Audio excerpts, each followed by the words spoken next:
Okay, we're done with the pattern and now we're going to move on to a real shirt. This is a shirt that I have in process. The fabric here is from a company called Loom and Stars, and they are an importer of, I would call artisanal cotton shirting fabrics. And they provided me with this fabric in exchange for making a shirt for them in a little event that they call Shirt Fest. So this is a work in progress for me. So this shirt has got like a little tuxedo front, and it's designed to be loose and untucked. And down here at the bottom, we're going to have a mitered shirt vent using the pattern that we just finished making. So what has to happen next is the sleeve has to be sewn up and the side of the body. And this is going to be done with a French seam. And I don't want anybody to think that this is beyond their ability. It's really very simple. It just sounds fancy. And I know that there are people out there that are going to say, oh, it's not a real shirt unless it has flat felt seams. And man, I just can't buy into that. And I think that a French seam is really a great way to finish off a really lightweight shirt like this one. So, a French seam, you're going to have to kind of alter your thought process a little bit. Things are going to seem a little bit backwards to start with. A French seam is made in 2 passes, and the first pass through the machine is made with the fabric wrong sides together. And I know that we're almost all used to putting the right sides together. So one way that I always start a French seam is I lay my shirt out the way it's going to look when it's finished. And that way I know that I'm getting off to the right start. So what I'm going to do is I'm going to pin this up, the sleeve and down the side of the body. And we're going to stitch it at 3/8 of an inch. So I'm going to pin this together and I will meet you at the machine. I think I should mention that this is not the original throat plate on my Singer 201. The 201s came with a completely blank throat plate and depended on this little guide to control the seam allowance.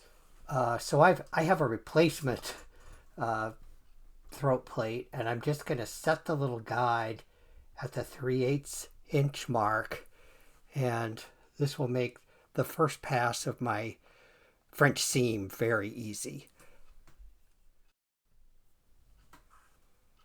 Okay, so I always start off with a little back stitch that helps to prevent any thread nesting. And then I am just going to kind of let the feed dogs do the work and pull out the pins as I go along here.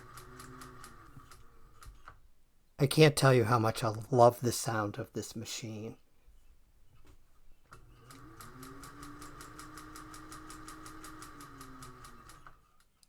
Okay, I am coming to the end of the first pass of my French seam, and I'm going to want to stop my stitching right across from the extension for our vent. So I'm just going to slowly come down here. I take that pin out, and when I get across from that,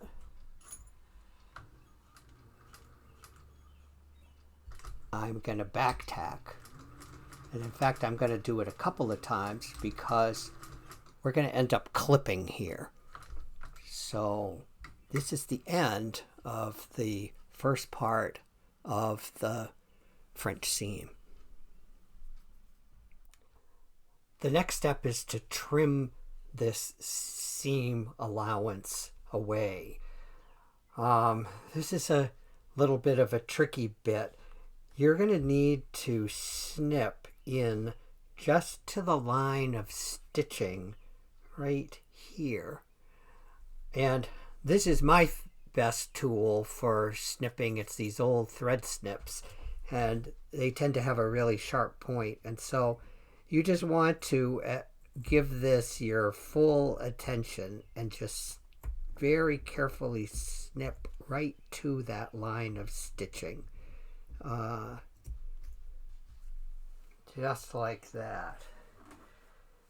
And then we need to trim this seam allowance down so that it's just shy of 1/4 of an inch. And you may want to measure it to get an idea. If you've done this enough times, you probably can kind of eyeball it. But you're just going to want to very carefully trim away so that you have less than 1/4 of an inch seam allowance. And I'm always a nervous wreck when I'm trimming things. Just make very sure that you're not catching part of your garment underneath. So I'm going to go ahead and trim this seam, and then I'm going to meet you at the ironing board. The next step in this process is to press this very tiny seam open. And I have found that the easiest way to do this is with the very tip of my iron, and I kind of run it right down the middle of the seam. And sometimes it goes really smoothly, and other times you may have to maybe finger press it open a little bit to get this. Just be persistent, I guess is what I would say. It also really helps if you have a sleeve board. It makes this so much easier to do. So I'm going to go ahead and I'm going to press this whole seam along the sleeve and the body of the shirt. And then we're going to flip it inside out so that the right sides are together, and we will do the final pass on the French seam. Having pressed this little seam open will make this next step very easy. It's just a matter of turning the shirt inside out, and it will want to fold quite nicely right along that line of stitching. I'm just going to pop my little vent pieces out into position, and at this point I'll just take my iron and give this seam a good pressing so that it's nice and flat. And we have already stitched at 3/8 of an inch.